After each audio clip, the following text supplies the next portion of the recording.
Let me show you how to turn off read receipts on Snapchat.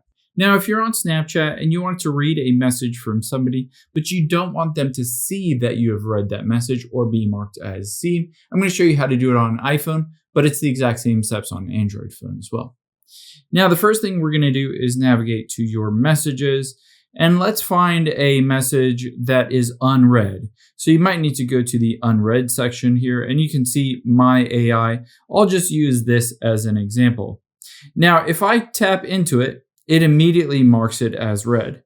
However, let's hit hi and go back here, and you'll be able to see it send me a new message. I can see that without it being marked as read, and there's essentially a trick to be able to read it.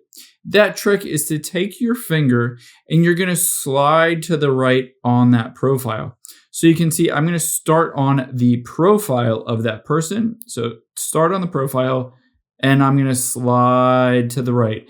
But I'm going to keep my finger on there, and I'm going to stop right around here, because if I go all the way to the edge, it will essentially open up this screen and mark it as read.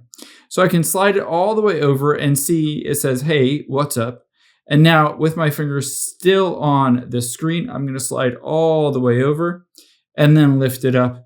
And just like that, you can see it is still marked as unread and hasn't indicated or told the other person that I've seen that message. I hope this helps. If it did, hit the subscribe button down below. It really helps me out. Thanks, guys.